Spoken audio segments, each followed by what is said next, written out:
After this explosion that happened this morning, those that were affected maybe with window damage or their house shaking or even it just completely wiping their doors out and whatnot, what are the first steps that they need to take? The first thing you should do is to contact your insurance company and ask them what is covered, what isn't covered, have someone come out and assess the damage. You can also take pictures yourself too, but make sure you check with them first to see what type of coverage you have. Okay, and how do they, after they check on their insurance and make their claims and whatnot, the next step is going to be to find a safe place to stay. So whether that's at a hotel or with a friend or even just having to charge a lot of food, what is very important for them to do while they're staying away from home? You should make copies and keep all your receipts so you have those. You can use those to make claims with the insurance company for lodging, any food, that sort of thing. Make sure you keep copies of those receipts so you have those available. Okay, and then next things next, finding someone to repair your home.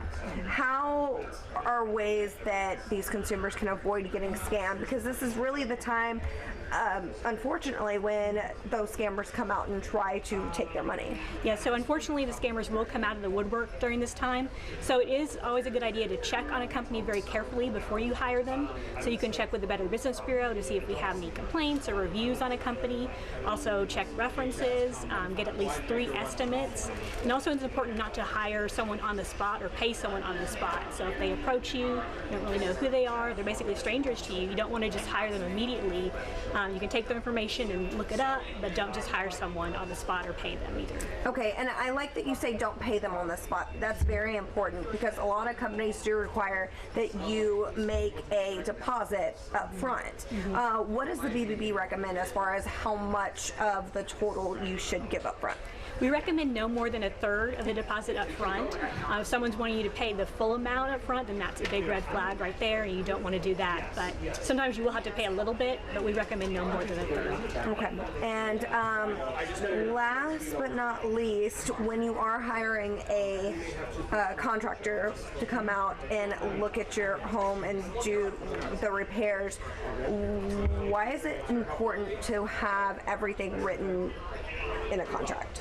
You should make sure everything is in writing because you don't want certain things added on that you weren't aware of. You want to make sure that you know what the price is going to be, and someone, if they are taking the contract with their blanks in it, they could go back after you signed it, change things, add different things that you were not aware of. So you want to make sure that when you're signing the contract, there are no blanks, and you understand everything that's in the contract before you sign it as well. Okay. And is there anything else that you would like to add that consumers need to know about? Just make sure you don't panic in the situation. It's very tempting to do that, but you want to take your time, make sure you find a reputable contractor because you don't want to find someone that's going to do a poor job and make you have to go back and hire another person after that. So just be very careful. Okay, and the website for people to go to do their research on these different contractors? You can go to the Better Business Bureau's website at bbbhouston.org.